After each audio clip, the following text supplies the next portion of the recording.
Om Shanti. Good morning.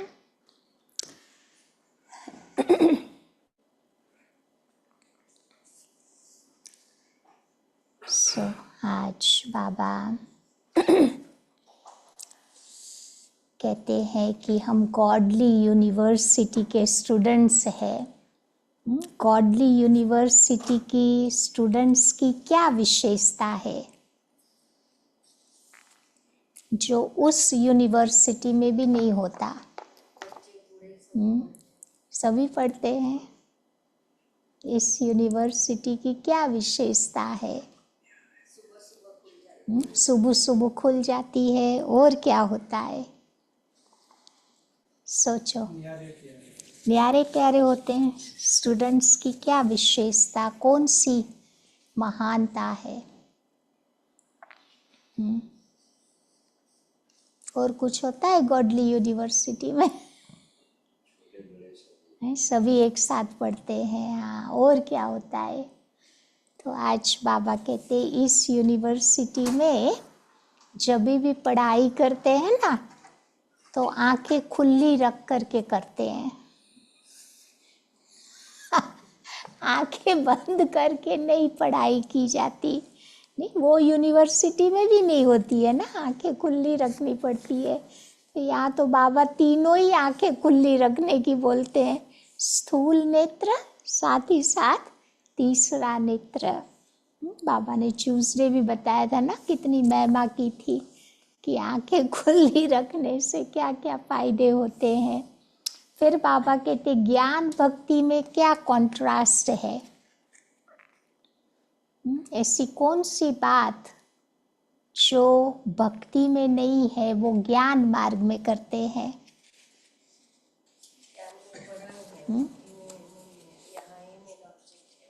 भक्ति में नहीं है। और भगत क्या करते हैं भक्ति में? पूजा करते हैं, हम पूज्य बनते हैं। और क्या करते हैं भगत? तो आज बाबा कहते भगत मांगते ही रहते हैं। चाहे लखपति करोड़पति होगा तो भी भगवान के आगे जाके मांगता ही रहता है। तो हम मांगते नहीं है, परंतु अधिकार से बाबा से एक एक चीज लेते हैं। तो आज बाबा ज्ञान भक्ति का कॉन्ट्रास्ट भी बता रहे हैं। तो आज की बाबा की मुरली है 29 अगस्त। बाबा कहते मीठे बच्चे, तुम यहाँ पढ़ाई पढ़ने के लिए आए हो, तो यहाँ पर तुम्हें आंख बंद करने की दरकार नहीं है। पढ़ाई तो खुली आंख से होगी। पढ़ाई आंखें खोल करके ही पढ़ी जाती है। आज का प्रश्न है, भक्ति मार्ग में कौन सी आदत भक्तों में होती है जो अब तुम बच्चों में नहीं होनी चाहिए?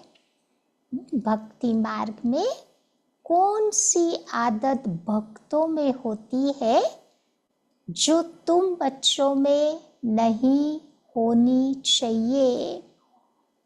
तो बाबा कहते हैं भक्ति में किसी भी देवता की मूर्ति के आगे जाकर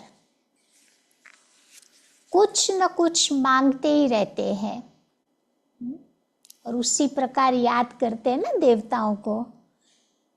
तो उन्हों के अंदर मांगने की आदत पड़ जाती है। जैसे लक्ष्मी के आगे जाएंगे तो धन मांगेंगे, सरस्वती के आगे जाएंगे तो ज्ञान मांगेंगे, विद्या मांगेंगे। तो बाबा कहते उनको मिलता कुछ भी नहीं है। अब तुम बच्चों में ये आदत नहीं है। तुम तो बाप के वर्षे के अधिकारी हो। अधिकारी बच्चे मांगते नहीं है, लेते हैं अधिकार से। तुम सच्चे विचित्र बाप को ही देखते रहो। इसमें ही तुम्हारी सच्ची कमाई है। बाबा का कोई चित्र नहीं है ना, विचित्र बाबा है, तो उनको देखते रहो, इसमें ही तुम्हारी सच्ची कमाई है। ओम शांति। तो रूहानी बाप बैठ रूहानी बच्चों को समझाते हैं कि ये पाठशाला है, परंतु यहाँ कोई चित्र अर्थात देहधारी को नहीं देखना है। यहाँ देखते भी तुम्हारी बुद्धि चली जानी चाहिए शिव बाबा की तरफ। जिसको कोई चित्र नहीं है, स्कूल में बच्चों का अटेंशन हमेशा टीचर में रहता, क्योंकि वो पढ़ाते हैं, तो ज़रूर उनका सुनना है, फिर रेस्पॉन्ड भी करना है। अब टीचर प्रश्न पूछेगा, इशारा तो करेंगे ना कि मैं बताता हूँ, हाथ खड़ा करके कहते ना, हाँ भाई मैं जानता हूँ, बताता हूँ जवाब। तो यहाँ है विचित्र स्कूल। क्यों? तुम्हारी स्कूल बड़ी विचित्र है। क्यों? क्योंकि विचित्र पढ़ाई तुम पढ़ते हो। विचित्र पढ़ाई माना पढ़ाने वाला जो है उसका कोई चित्र ही नहीं है। तो स्कूल भी विचित्र, पढ़ाई भी विचित्र, और पढ़ाने वाला भी विचित्र। तो बाबा कहते हैं जिसका कोई चित्र है नहीं, और जब ये पढ़ाई पढ़ते हो तो यहाँ पर आंखें खोल करके बैठना चाहिए। स्कूल में टीचर के सामने कभी कोई आंखें बंद करके बैठते हैं क्या? भक्ति मार्ग में हीरे हुए हैं, आंखें बंद करके ही माला आदि जपते हैं। भक्तों के संस्कार होते हैं ना, आंखें बंद करके ही भगवान को याद करते हैं।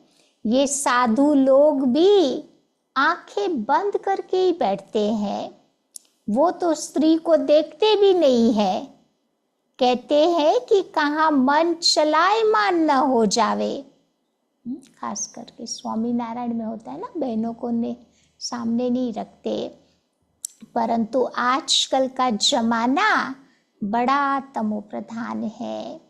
बाबा तुम बच्चों को समझाते हैं कि यहाँ तुम भल देखते हो शरीर को, परंतु तुम याद करते हो उस विचित्र बाबा को। ऐसा कोई साधु संत नहीं होगा जो शरीर को देखते भी याद उस विचित्र को करे। ये तुम बच्चे जानते हो कि बाबा इस रथ में आकर के हमको पढ़ाते हैं। वो बोलते हैं, करती तो सब कुछ आत्मा ही है, शरीर कुछ भी नहीं करता, आत्मा ही तो सुनती है ना। रूहानी ज्ञान व जिस्मानी ज्ञान सुनती आत्मा ही है। आत्मा जिस्मानी टीचर भी बनती है। शरीर के द्वारा जिस्मानी पढ़ाई पढ़ते हैं तो वो आत्मा ही तो पढ़ती है।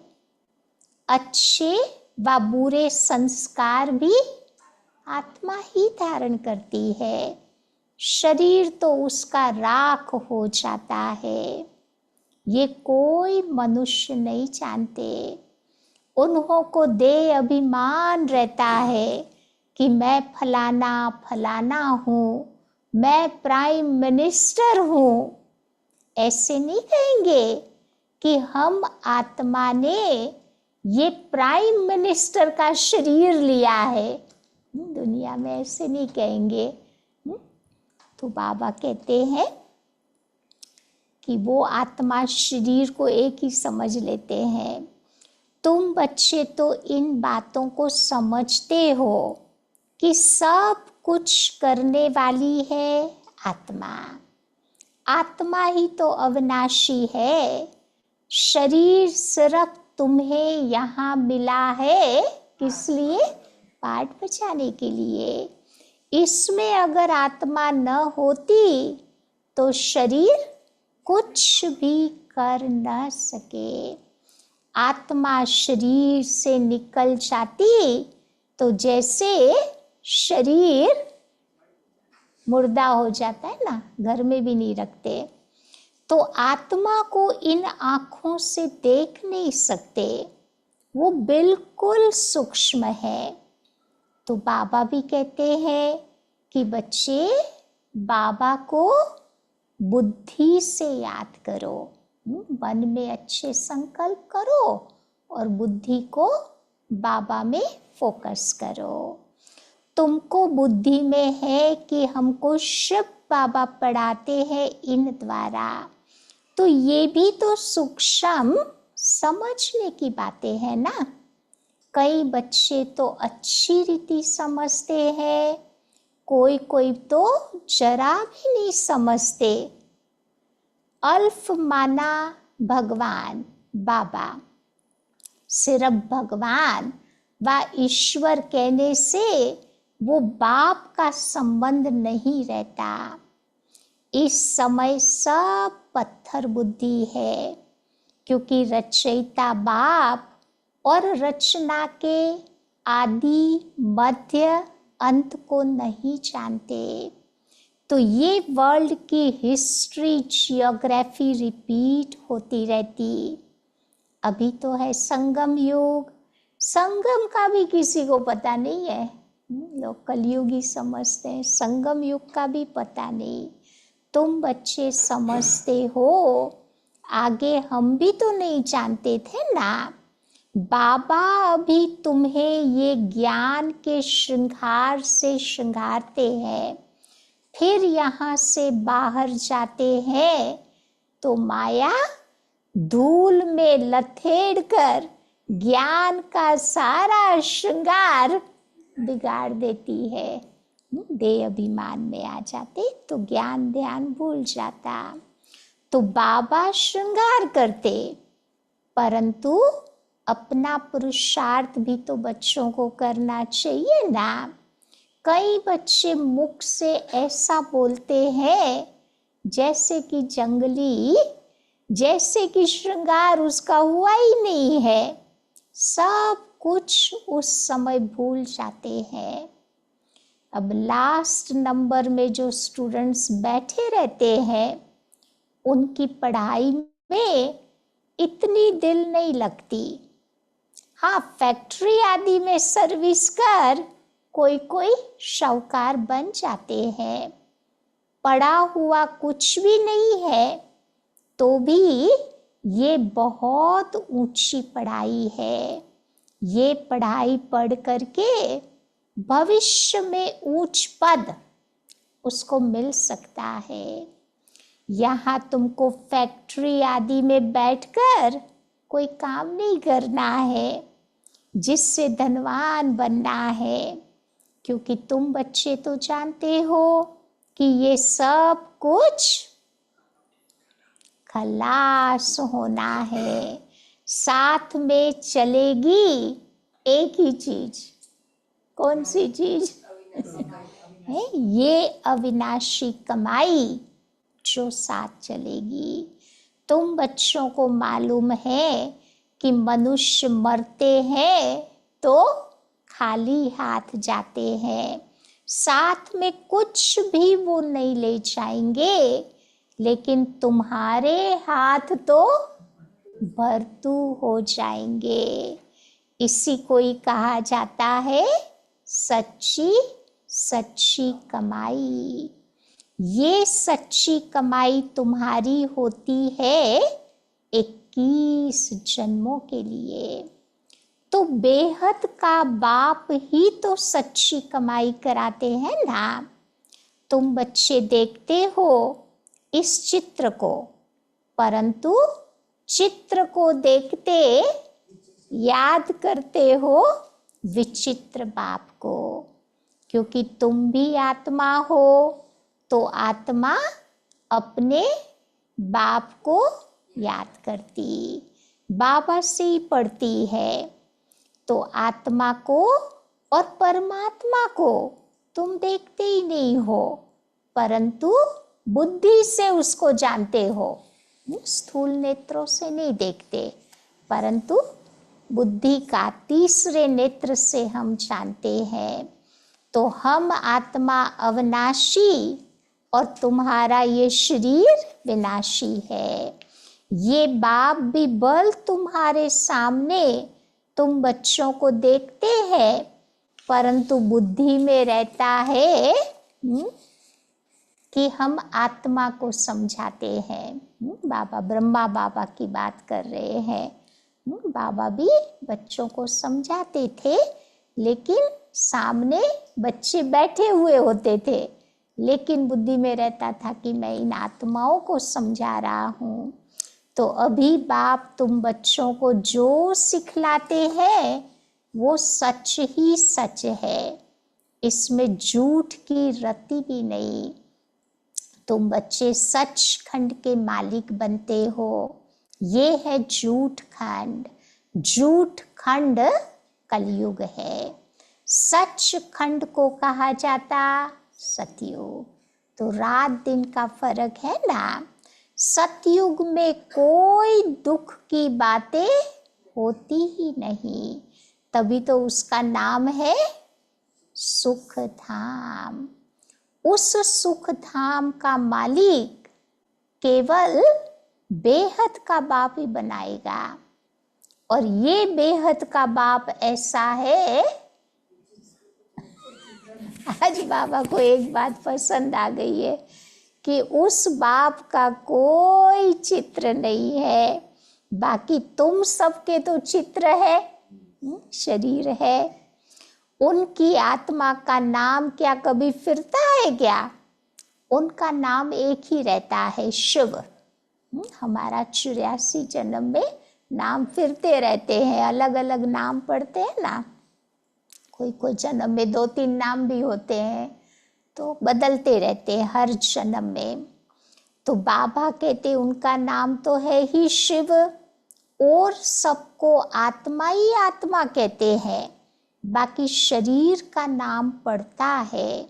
शिवलिंग है निराकार, ज्ञान का सागर, शांति का सागर। ये शिव बाबा की महिमा है ना। वो बाप भी है। तो बाबा से तुम बच्चों को वर्षा मिलता है। रचना को रचना से कभी भी वर्षा नहीं मिल सकता। वर्षा केवल रचयिता देता है अपने बच्चों को। अपने बच्चे होते भी कोई भाई के वर्षे को बच्चा देगा क्या? भाई के बच्चे को वर्षा देगा? पहले अपने बच्चों को देते हैं ना। तो ये भी बेहद का बाप अपने बेहद के बच्चों को वर्षा देता है। रावण के भी तो बच्चे हैं ना, तो बाबा पहले वर्षा देता है अपने बेहद के बच्चों को। तो ये पढ़ाई हो गई। जैसे पढ़ाई से मनुष्य बैरिस्टर आदि बन जाते हैं, पढ़ाने वाले से और पढ़ाई से उनका योग रहता है। ये तो पढ़ाने वाला बाबा तुम्हारा बिल्कुल बिल्कुल विचित्र है। आज बाबा ने कितना बारी ये शब्द याद दिलाया। तुम आत्माएं भी विचित्र ही हो। बाबा कहते हैं कि मैं आत्माओं को पढ़ाता हूँ। तुम भी समझो कि हमको बाप बैठ पढ़ाते हैं। एक ही बार बाबा आकर के पढ़ाते हैं, और पढ़ने वाली है आत्मा। दुख सुख भोगती है आत्मा, परंतु शरीर के द्वारा। अगर आत्मा निकल जावे, फिर भले शरीर को तुम कितना भी मारो, जैसे मिट्टी को मारते हो। नहीं, वो पॉटर्स होते ना, कितना इसको मिट्टी को मार मार के वो बनाते हैं, शेप दे देते हैं। तो बाबा कहते शरीर भी ऐसे मिट्टी हो जाती। तो बाबा बार बार बच्चों को बैठ समझाते हैं कि बच्चे अपने को आत्मा समझ, तुम बाबा को याद करो। ये तो बाबा जानते हैं, नंबरवार धारणा करते। कोई कोई तो बिल्कुल जैसे बुद्धू है, कुछ भी नहीं समझते। बाकी ये तुम्हारा ज्ञान तो बड़ा सहज है। कोई अंधा हो, कोई लूला हो, लंगड़ा हो, तो भी ज्ञान को समझ लेगा। इशारों से भी तो आजकल एक है फैमिली हमारे पास, हस्बैंड वाइफ दोनों ही बोल नहीं सकते हैं, तो इशारों से ही सारा कारोबार करते हैं।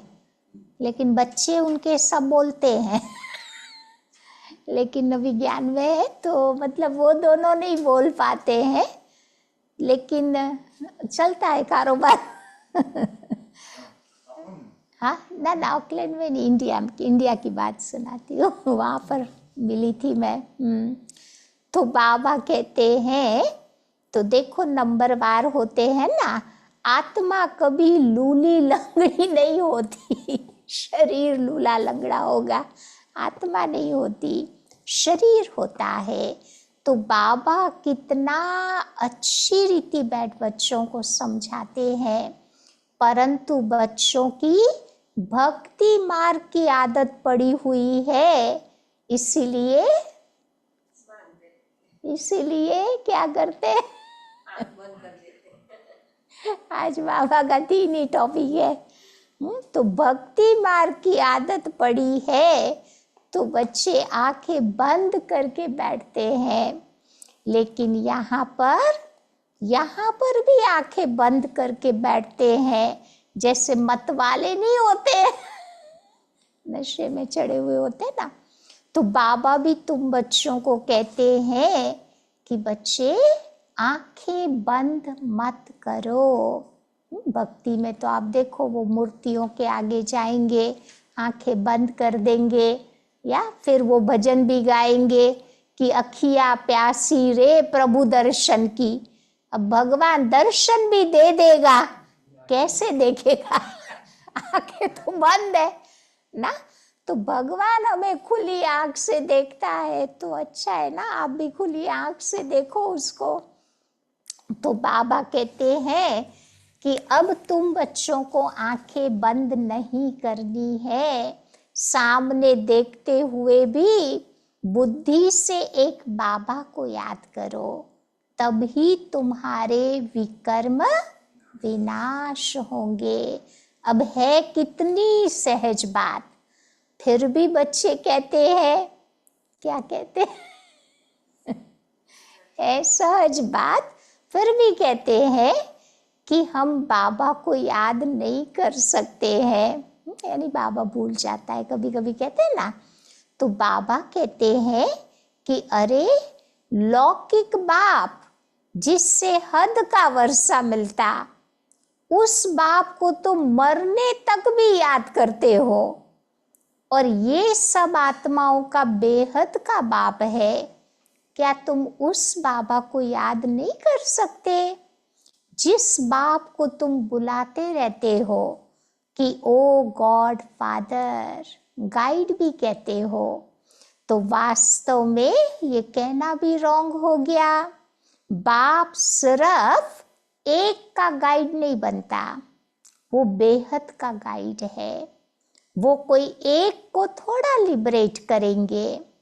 बाबा तो कहते हैं कि मैं आकर सबकी सद्गति करता हूँ, मैं आया ही हूँ सबको शांति धाम भेजने के लिए।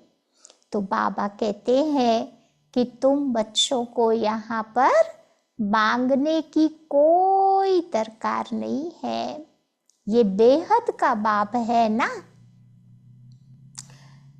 हे परमात्मा मुझे सुख दो, दुख मिटाओ, हम पापी नीच है, आप रहम करो, ये भी तुम्हें कहने की जरूरत नहीं। बाबा कहते हैं कि मैं बेहद की पुरानी सृष्टि को नया बनाने के लिए आया हूँ और नई सृष्टि में देवताएं रहते। मैं हर 5000 वर्ष के बाद आता हूँ, जबकि तुम पूरे पतित बन जाते। तो ये है ही आसुरी संप्रदाय। सतगुरु तो एक ही है और वो तो है ही सच बोलने वाला। वही देखो, बाप भी है, टीचर भी है, तो सतगुरु भी है। बाबा कहते हैं कि यही माताएं ही स्वर्ग का द्वार खोलने वाली है। लिखा हुआ भी है ना, गेट वे टू हेवन।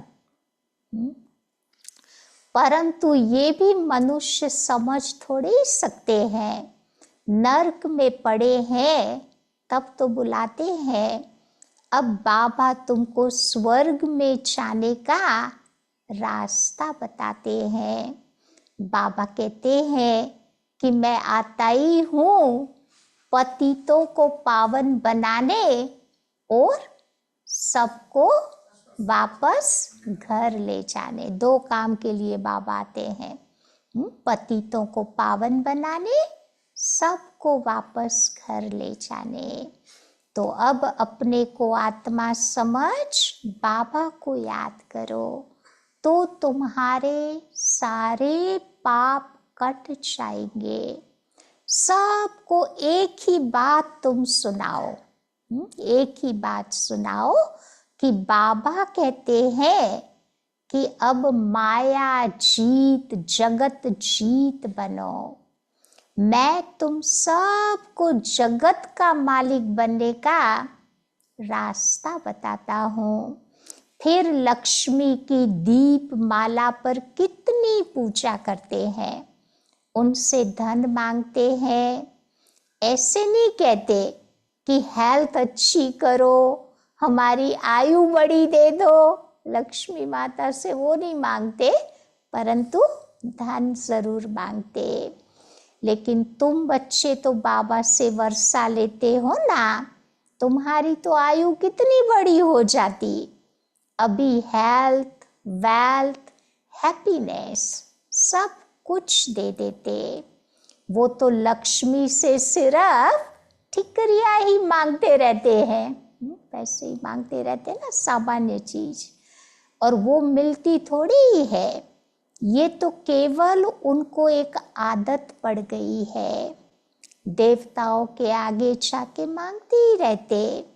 यहाँ पर तुमको बाबा से कुछ भी मांगना नहीं है। तुमको तो बाबा कहते हैं कि माम एकम याद करने से तुम बच्चे बन जाएंगे विश्व के मालिक।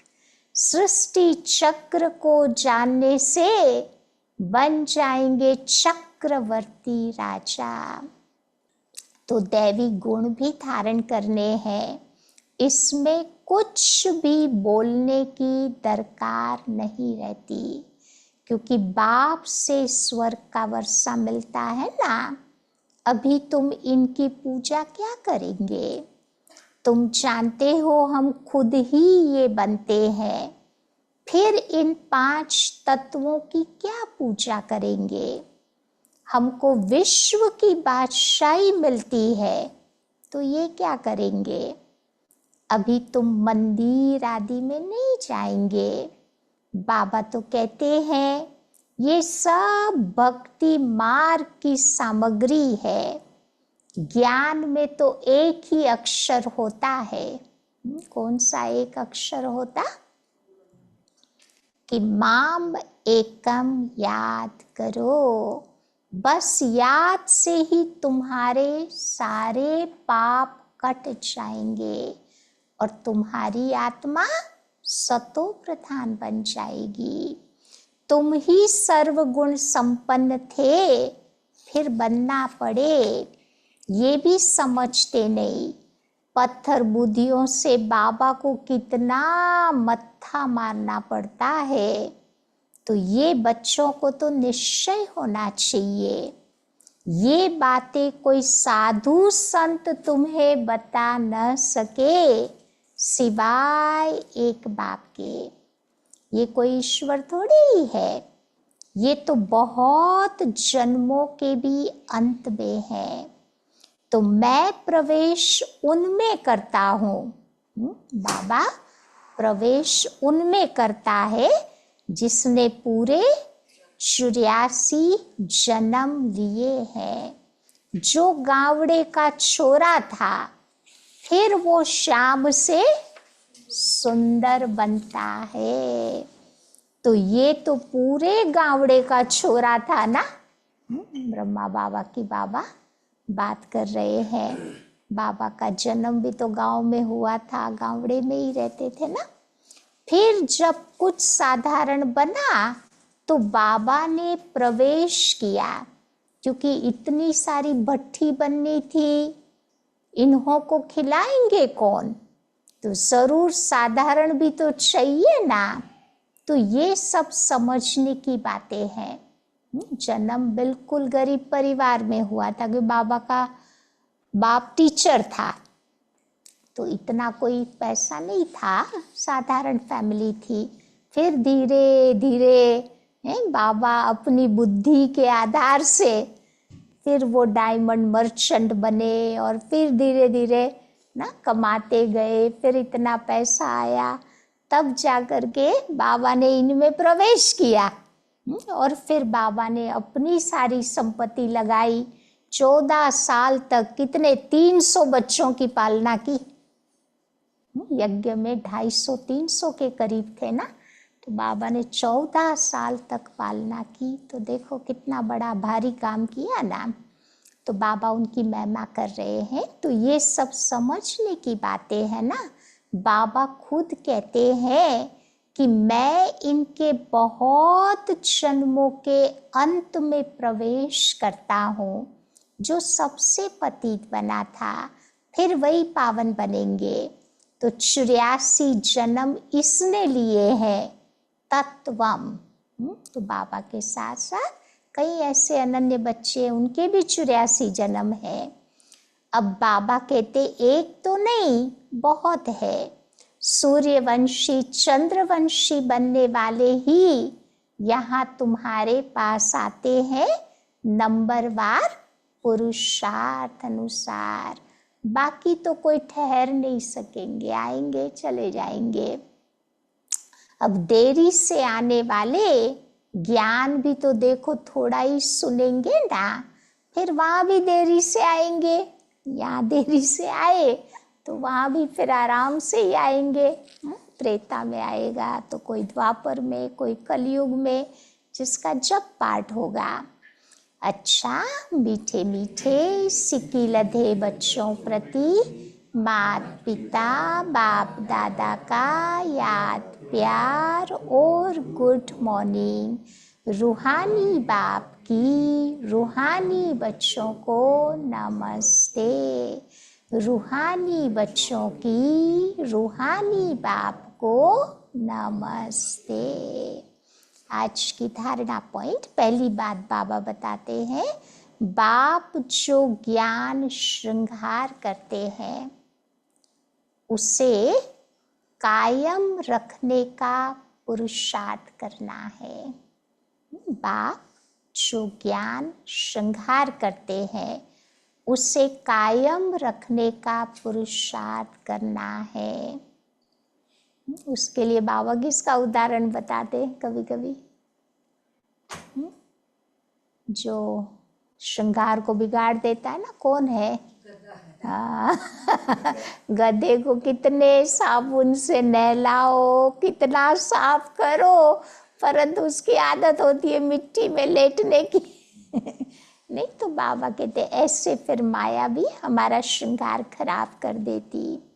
तो माया की धूल में ज्ञान श्रृंगार बिगाड़ना नहीं है। पढ़ाई अच्छी रीति पढ़कर अविनाशी कमाई करनी है। दूसरी बात बाबा बताते हैं, इस चित्र अर्थात देहधारी को सामने रखते हुए बुद्धि से विचित्र बाबा को ही याद करना है।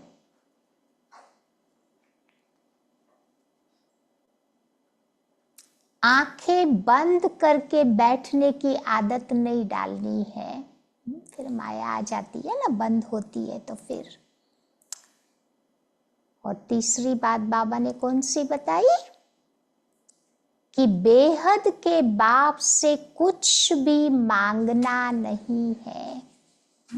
3 पॉइंट्स के पर पूरी मुरली घूम रही थी ना। विचित्र बाबा को बुद्धि से याद करना है, आंखें बंद करके बैठने की आदत नहीं डालनी है, और बेहद के बाप से कुछ भी मांगना नहीं है। आज का वरदान है, समय के महत्व को जान, फास्ट सो फर्स्ट आने वाले तीव्र गति के पुरुषार्थी भव। अव्यक्त पार्ट में आई हुई आत्माओं को last so fast, fast so first आने का वरदान मिला हुआ है। सभी आए ना, अव्यक्ति पार्ट बाबा अव्यक्त हुए उसके बाद आए ना, तो हम सब वो आत्माएं हैं, तो उनको वरदान मिला है last so fast, fast so first. तो समय के महत्व को जान, मिले हुए वरदान को स्वरूप में लाओ। ये अव्यक्त पालना सहज ही शक्तिशाली बनाने वाली है। इसीलिए जितना आगे बढ़ना चाहो उतना आगे बढ़ सकते हो। तो बाप दादा और निमित्त आत्माओं की सर्व के प्रति सदा आगे उड़ने की दुआएं होने के कारण तीव्र गति के पुरुषार्थ का भाग्य सहज मिला हुआ है। आज का स्लोगन, निराकार सो साकार। ये महामंत्र की स्मृति से निरंतर योगी बनो। निराकार सो साकार। 1 सेकंड में निराकारी अवस्था, दूसरे सेकंड में साकारी कर्म योगी बन करके पाठ बजाने वाले। और निराकार बाबा साकार के द्वारा कैसे अपना कार्य कराते हैं, ये एक अच्छा एग्जाम्पल है ना। तो वो बुद्धि में रखेंगे तो भी वो अवस्था बनती जाएगी। फिर आज की अव्यक्ति पॉइंट है 29 की, सदा विजय के उमंग उत्साह में रहो। ना उम्मीदी के संस्कार न हो। ना उम्मीदी माना दिल शिकस्त बनने वाले संस्कार न हो। कोई भी मुश्किल कार्य इतना सहज अनुभव हो जैसे कोई बड़ी बात नहीं है, क्योंकि अनेक बार ये कार्य कर चुके हो। कोई नई बात नहीं कर रहे हो, कई बार की हुई को रिपीट कर रहे हैं। बस यही स्मृति आपको विजयी बना देगी। समझा? तो इतनी बाबा कहते ऐसे उमंग उत्साह में रहना है। ठीक, तो आज तो बाबा ने वही 3 बातें पक्की कराई हैं, इसको याद रखेंगे आज सारा दिन। विचित्र बनकर विचित्र बाबा को याद करना है। कहाँ याद करेंगे? विचित्र घर में। परमधाम का भी कोई चित्र नहीं है।